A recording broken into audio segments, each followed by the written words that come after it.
काली और गोरी बहू की बेटी पार्ट 2। बड़े ही धूमधाम से कौशल्या अपने बेटे राजेश और अभिषेक की शादी राधा और अंजलि से करके बहू बनाकर उन्हें घर ले आती है। बहू, इस कलश को गिराकर गृह प्रवेश करो। दोनों बहुएं गृह प्रवेश करके अंदर आती हैं। जाओ बहू, तुम दोनों थक गई होगी, आराम कर लो। बहुओं के कमरे में आते ही गिरिधर कौशल्या से कहता है, अरे सच कहूँ भाग्यवान तो मुझे लगा था कि काली बहू गोरी बहुएं देखकर कहीं तुम भी उनको फर्क भरी आंखों से न देखो, मगर तुमने दोनों बहुओं के साथ एक जैसे प्यार से बात की। अजी, ये काले गोरे का फर्क बने बनाए रिश्तों को बिगाड़ने के सिवा कुछ नहीं करता। मेरे दोनों बेटों का घर बस गया, मुझे और क्या चाहिए। कौशल्या बहुत ही सुलझे हुए स्वभाव की थी, इसीलिए अब तक उसने काले गोरे रंग में कोई फर्क नहीं समझा। मगर क्या आगे भी ऐसा रहने वाला था? अगली सुबह कौशल्या जब मंदिर जाती है तो वहां मोहल्ले की पड़ोसन मनोरमा और सरिता उसे टोकते हुए तानेबाजी करती हैं। अरे जयराम जी की कौशल्या बहन, अरे ठहरो जरा, अब तो जल्दी मचाने का चक्कर छोड़ दो। अब तो तुम्हारे घर में दो बहू आ गई हैं, वो भी काली और गोरी। अरे तुमने क्या सोचा, हमें बताओगी नहीं तो क्या हमें पता नहीं चलेगा? एक बहू तो चांद के टुकड़े जैसी है और एक बहू कोयले की खान है। उनके बच्चे भी ऐसे ही काले गोरे होंगे, मगर तुम्हारे बेटे भी तो सांवले हैं। ऐसे में शादी हो गई, यही बड़ी बात है। अच्छा, हम चलते हैं। कौशल्या को गोरी काली बहू का ताना देकर औरतें वहां से चली जाती हैं, मगर उनकी कही बातें कौशल्या के मन में घर कर जाती हैं और कौशल्या गुस्से में घर आती है। तभी राधा पूछती है, सासू माँ आ गई आप? खाने में क्या बनाना है? अरे आते ही सास के सीने पर क्यों चढ़ी जा रही है? और एक ऐसी हल्के रंग की साड़ी पहनी है तूने। अंजलि बहू को देख, वो कितनी सुंदर लग रही है कि नई बहू है? राधा को उसके काले रंग के लिए ताना सुनता देखकर गोरी घमंडी बहू बहुत खुश होती है। हर दिन के साथ सास राधा को उसके काले रंग के लिए जली कटी बातें सुनाती और वहीं अंजलि की हर एक फरमाइश पूरी की जाती, फिर चाहे वो कितनी ही महंगी क्यों न हो। गुजरते वक्त के साथ कौशल्या की काली गोरी बहुएं गर्भवती हो जाती हैं। राधा, मैं बता भी नहीं सकता कि तुमने मुझे कितनी बड़ी खुशी दी है। राधा के लिए मां बनने का एहसास बहुत बड़ा था। इस बात की खुशी उसकी आंखों से झलक रही थी। वहीं अंजलि बस टेंशन में डूबी हुई थी। वो गुस्से में अपने पति अभिषेक को घूरती हुई कहती है, सुनो जी, जरा कमरे में आना, मुझे तुमसे बात करनी है। ऐसा कहकर गोरी बहू गुस्से से पैर पटकते हुए कमरे में आती है और अभिषेक के कमरे में आते ही तमतमाते हुए उस पर तकिया फेंकते हुए बोली, कहा था ना मैंने तुम्हें कि प्रिकॉशन यूज करो, अब देखो क्या हो गया। मैं इतनी जल्दी बच्चा नहीं चाहती। इतने में दरवाजे पर खड़ी सास अंदर आकर अपनी गोरी बहू को गुस्से में झड़पते हुए बोलती है, अरे अंजलि बहू, दुनिया की जाने कितनी औरतें इस खुशी के लिए तरसती हैं और तुझे ये खुशी मिल रही है तो तुझे कदर नहीं। मेरी बात कान खोलकर सुन ले बहू, मुझे ये बच्चा चाहिए, समझी? खबरदार जो तूने कोई भी तेजी दिखाई। सास के डर के कारण अंजलि को न चाहते हुए भी बच्चा रखना पड़ा। कौशल्या अपनी गोरी बहू पर नजर गड़ाई रखती है, साथ ही अपनी गोरी बहू का खूब ख्याल रखती।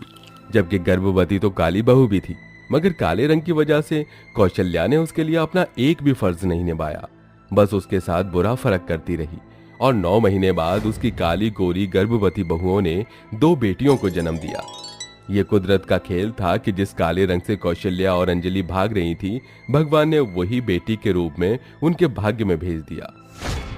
अरे बहुत बहुत बधाई हो, आपकी दोनों बहू ने 2 प्यारी सी बेटियों को जन्म दिया है। अपनी बेटी को देखकर काली बहू की आंखें खुशियों के आंसुओं से भर गई, मगर जैसे ही गोरी बहू ने अपनी काली बेटी को देखा तो उसे दुत्कारते हुए बोली, नहीं, इतनी काली कलूटी लड़की मेरी बेटी नहीं हो सकती। अंजलि बहू, ये तू कैसी बातें कर रही है? अरे ये तेरी बेटी है। बस इसलिए मैं इसे इस दुनिया में लाना ही नहीं चाहती थी, क्योंकि मैं जानती थी कि ये आपके काले कलूटे बेटे पर ही जाएगी, ना कि मेरे गोरे रंग पर। आपके कारण सासू माँ, सिर्फ आपके कारण मुझे इस काली बेटी के बोझ को अपने अंदर 9 महीने तक झेलना पड़ा। मैं ऐसे नहीं जानती, ना मैं इसकी माँ हूँ और ना ही ये मेरी बेटी। मैं कहती हूँ ले जाओ इसे मेरी नजरों के सामने से। अपनी जन्मी बेटी के लिए अंजलि के किए गए फर्क को देखकर अभिषेक अंदर तक टूट गया। घर आने के बाद कौशल्या ने अपनी दोनों पोती का नाम रानी और आराध्या रखा। एक दिन अभिषेक और अंजलि कमरे में सो रहे थे, तभी आराध्या भूख से रोने लगी। अंजलि, लगता है आराध्या को भूख लगी है, उसे थोड़ा सा दूध पिला दो, वो रो रही है। अरे रोती है तो रोने दो, मैं तो कहती हूँ रोते रोते मर जाए तो अच्छा है। मेरी अच्छी खासी जिंदगी में मुसीबत बनकर आ गई है। इस काली भद्दी को देखकर मुझे घिन आती है। आराध्या के लगातार बिलखने की आवाज सुनकर राधा से रहा नहीं जाता और वो भागती हुई अंजलि के कमरे में आती है। लाइए अभिषेक भैया, मैं आराध्या को दूध पिला दूंगी। आराध्या को राधा अपने कमरे में ले आती है और उसे अपना दूध पिलाती है। उस दिन के बाद से राधा अपनी बेटी रानी और आराध्या दोनों की माँ बनकर उन्हें पालती है और घर की जिम्मेदारी भी निभाती है। देखते ही देखते दोनों की बिटिया 10 साल की हो जाती हैं। माँ, आज हमारे स्कूल में टीचर्स ने मदर्स डे फंक्शन रखा है, आप आएंगे ना? हाँ मेरी प्यारी बिटिया, तेरी माँ जरूर आएगी। रानी और राधा के बीच का प्यार देखकर आराध्या की आंखों में आंसू भर आते हैं और वो अपनी माँ के पास जाती है जहाँ अंजलि फोन पर बातें कर रही होती है। हाँ शिखा, तू टेंशन मत ले, मैं बिल्कुल टाइम से पहुँच जाऊंगी। माँ, आज मेरे स्कूल में मदर्स डे का फंक्शन है। मैंने भी बाकी बच्चों की तरह आपके लिए पार्टिसिपेट किया है। प्लीज माँ, आप आ जाना। मेरे पास इतना फालतू का टाइम नहीं है जो मैं तुम्हारे स्कूल के सो कॉल फंक्शन में आऊँ और वहाँ आकर मुझे काली बेटी की माँ होने का फेम पाकर अपनी इंसल्ट नहीं करानी। मुझे किटी पार्टी में जाना है, चलो जाओ यहाँ से।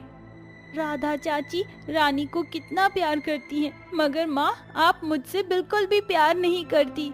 हाँ नहीं करती मैं तुझसे प्यार, क्योंकि तू काली है, काली, और मुझे काले लोग बर्दाश्त नहीं।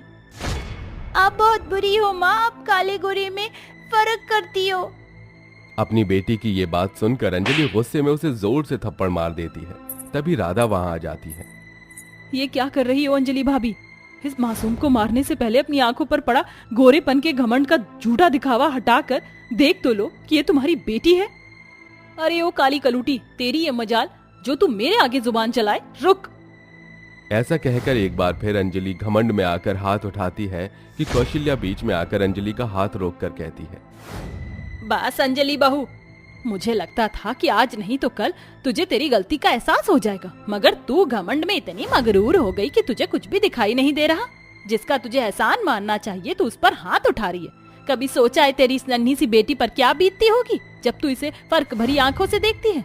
अरे बच्चे का मन कांच के जैसा होता है, जिसे माँ बाप का प्यार न मिलने पर टूटने में वक्त नहीं लगता। तूने इसे 9 महीने अपने अंदर रखा है, इसे अपने खून से सींचा है और दर्द झेल कर इसे जन्म दिया, पर अफसोस माँ होने का एहसास किसे कहते हैं ये तू कभी समझ नहीं सकी। कौशल्या के कड़वे शब्दों ने अंजलि के अंदर भरे घमंड को चूर चूर कर दिया और उसकी आंखों में पछतावे के आंसू भर आए। उसने जमीन पर गिरकर आराध्या को गले से लगा लिया।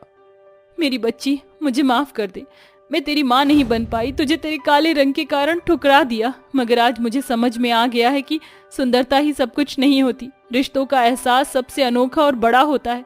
राधा, मेरी बेटी पर मुझसे ज्यादा हक तुम्हारा है, तुमने इसे पाला है। अंजलि भाभी, ये मेरा फर्ज था, क्योंकि मेरे लिए आराध्या और रानी दोनों मेरी बेटी जैसी हैं, मगर मैं चाहूँ जो कुछ कर लूँ आराध्या की माँ नहीं बन सकती, क्योंकि माँ तो माँ होती है। उस रोज अंजलि का मन मां बनने के असली एहसास से भर गया, जिसके बाद कौशल्या की काली गोरी बहुओं की बेटियों को मां की ढेरों ममता मिली और उनका बचपन खुशियों से भरा हुआ बीतने लगा। ये कहानी है कौशल्या देवी के घर की, जहां अंजलि और नताशा ननंद भाभी रहती थी। दोनों ननंद भाभी के बीच अक्सर छोटी मोटी बात पर खट्टी मीठी नोकझोंक होती रहती। अब आज की ही बात ले लीजिए। भाभी, अरे ओ अंजलि भाभी, ब्रेकफास्ट बना कि नहीं? भूख के मारे मेरे पेट में चूहों की फौज खो खो कबड्डी का खेल खेल रही हैं। इतने में रसोई के अंदर से पसीने से भीगी हुई भाभी सबसे पहले अपनी ननंद के आगे नाश्ते की प्लेट परोसती है, जिसमें फली की सब्जी देखकर ननंद नाक चढ़ाकर बोलती है, ये क्या भाभी, आपको पता है ना मुझे ग्वार की फली की सब्जी बिल्कुल भी पसंद नहीं, फिर भी जानबूझकर आप हर दूसरे दिन यही बनाती हैं। मुझे ये नहीं खाना, जाइए जाकर मेरे लिए सैंडविच बनाकर ले आइए। फिर क्या था, ननंद की फरमाइश सुनकर पसीने से भीगी भाभी भड़कते हुए बोलती है, नताशा, तुम्हें मुझ पर जरा सी भी तरस नहीं आती क्या? मैं एक सुबह से उठकर घर का काम करती हूँ, बर्तन धोती हूँ और भरी गर्मी में सभी के लिए खाना बनाती हूँ, और तुम क्या करती हो? मेरे बनाए खाने में बस बैठी बैठी नुस्ख निकालती हो। अरे तो क्या जो खाना मुझे नहीं पसंद उसे जबरदस्ती खाऊं? मैं इंसान हूँ भाभी, गाय भैंस नहीं जो ये घास फूस खाऊं, समझी? तो जाओ और खुद बनाकर खाओ। इस तरह तू मैं से शुरू हुई बात कलेश में बदल जाती है। पूरा तमाशा घर के बाकी के 3 सदस्य ससुर, श्रवण, पति शुभम और सास देखकर कहती हैं, अरे बस भी करो तुम दोनों ननद भाभी को सुबह सुबह ये चिक चिक बाजी शुरू करके मन नहीं भरता क्या? भैया आप भाभी को समझा लो कि मुझसे ऐसे टेढ़े मुंह बात ना करें। ननद जी मैं कोई टेढ़े मेढ़े तो नहीं हूँ जो टेढ़े मेढ़े मुंह बात करूँ, और मेरा बोलना इतना ही बुरा लगता है तो मुझसे बात ही क्यों करती हो? दोनों ननंद भाभी लड़ झगड़ कर अपने अपने कमरे में चली जाती हैं, जिसके बाद शुभम कहता है, माँ इन ननद भाभी की खिटपिट तो रोज की बात हो गई है, आप नताशा को कुछ समझाती क्यों नहीं? शुभम उसे समझाना दीवार में सर मारने जैसा है। अब तो इस ननद भाभी के झगड़े को खत्म करने का एक ही हल है कि नताशा की शादी कर दी जाए। वैसे भी अब वो बड़ी हो गई है। अजी कल तुम घर जोड़े राम पंडित को नताशा की तस्वीर दे देना। ठीक है भाग्यवान। अगले दिन श्रवण पंडित को नताशा की तस्वीर देता है। कुछ ही दिनों में नताशा की शादी अनुज से हो जाती है। नताशा का ससुराल उसके मायके से बहुत ही गरीब होता है, जिसे देखकर नताशा बुरा सा मुंह बनाकर मन ही मन बोलती है, ओ गॉड, मेरा ससुराल कितना गरीब है, पता नहीं मैं यहाँ कैसे रहूंगी। इस घर जोड़े राम ने मुझे कहाँ फंसा दिया। नताशा अभी ऐसा सोच ही रही होती है कि तभी उसकी सास चंदा कहती है, अरे बहुरिया, आपन सीधा गोरवा आगे बढ़ाई के ये लुटिया के लात मारा हो। ओ गॉड, अब ये क्या नया सरप्राइज है। ससुराल तो गरीबों वाला था ही, सास तो फुल ऑफ बॉर्डम और गंवार है। नताशा गुस्से में कलश को जोर से लात मारकर गृह प्रवेश करती है। अनुज, कमरा कहाँ है? मैं बहुत ही ज्यादा थक गई हूँ, मुझे आराम करना है। हाँ चलो। अनुज नताशा को कमरे में लेकर आता है, जहाँ कमरे की टूटी फूटी हालत देखकर नताशा चिढ़कर बोलती है, ओ गॉड अनुज, तुम इसे कमरा कैसे कह सकते हो? ना कोई इंटीरियर ना कोई लुक है, और यहाँ तो एसी भी नहीं है। मैं यहाँ कैसे रहूंगी? नताशा, मेरी नई नई नौकरी लगी है, तुम मुझे थोड़ा वक्त दो, मैं सारे सपने पूरे कर दूंगा, पक्का। ऐसे ही समय बीतता है, मगर महीने के 30 दिन काम करके अनुज जो कमाता वो घर में खर्च होकर खत्म हो जाता, जिस कारण नताशा को गर्मी में रहना पड़ता और घर के काम करने पड़ते। इन सब से ऊब कर नताशा अपने ससुराल से मायके लौट आती है। नताशा बेटी, तू यहाँ ऐसे? माँ, मैं दोबारा अपने ससुराल नहीं जाऊंगी। अब मैं अपने मायके में ही रहूंगी, क्योंकि मेरे ससुराल में कोई भी फैसिलिटी नहीं है।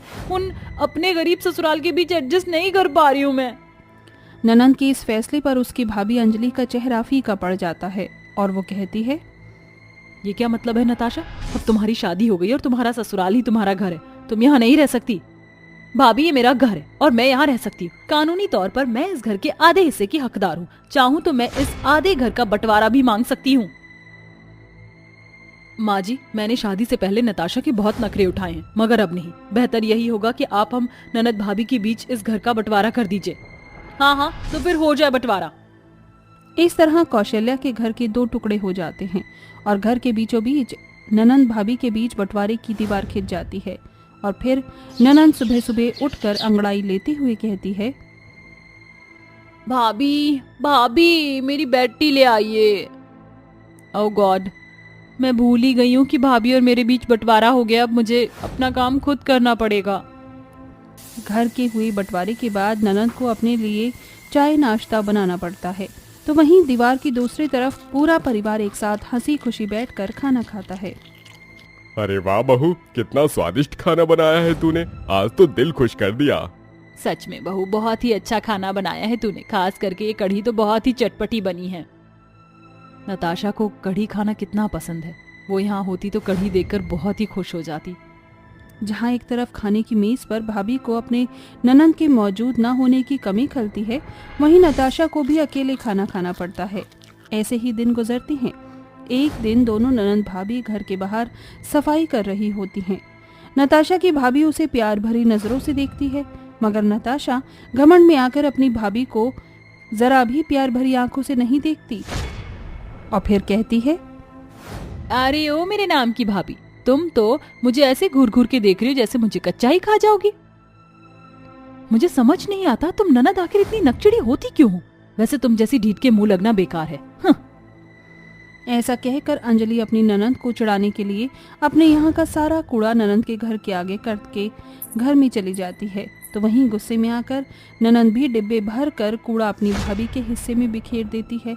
ऐसे ही समय बीतता है। दोनों ननंद भाभी में ऐसे ही कलेश का माहौल बना रहता है। एक दिन जब नताशा बाजार से सब्जी लेकर आ रही होती है, तभी मनोरमा और राधा उसे देखकर ताने मारती हैं।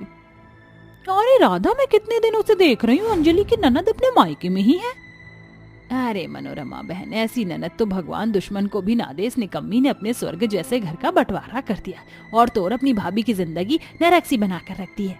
वो एक सतयुग की मंथरा थी जिसने राम जी का घर ढाया, मगर इसने तो अपना ही घर ढा दिया। औरतों की ऐसी बातें सुनकर नताशा की आंखों में आंसू भर आते हैं। तभी अंजलि औरतों की बातों का उन्हें करारा जवाब देती है। आप दोनों होती कौन है मेरी ननद को ये सब कहने वाली? मैं जिस घर की बहू हूँ, नताशा उस घर की बेटी है, इसलिए उस घर पर इसका पूरा हक है। आइंदा मेरी ननद के लिए किसी ने भी उंगली उठाई तो अच्छा नहीं होगा। चुप हो जाओ नताशा, घर चलो। अपनी भाभी के इस अपनेपन को देखकर ननंद पछताते हुए बोलती है, भाभी मुझे माफ कर दो, मुझे घर का बंटवारा नहीं करना चाहिए था, मैं बहुत बुरी हूँ। नताशा, जो हो गया सो हो गया, अब घर चलो। जैसे ही ननंद भाभी घर आती हैं तो शुभम कहता है, नताशा मेरी बहन, देख तो तुझे लेने कौन आया है। नताशा घर चलो। हाँ बहुरिया, घर अनुजा तुहरे खातर एसी फ्रिजवा सब कुछ ले आया है। माँ जी, अनुज मुझे माफ कर दीजिए, मुझे ऐसे अचानक अपने मायके नहीं आना चाहिए था। माँ, पिताजी, भैया, भाभी, मैं चलती हूँ। जा बेटी, और जिस तरह तेरी भाभी ये घर संभाल रही है, तू भी अपना घर संभाल। वही तेरा घर है और तेरी सास तेरी माँ है। माँ, ये बंटवारे की दीवार तोड़वा देना और हो सके तो मुझे माफ कर देना। मेरी प्यारी ननद, आज भी ये घर उतना ही तुम्हारा है जितना कि कल था। बस आती रहना।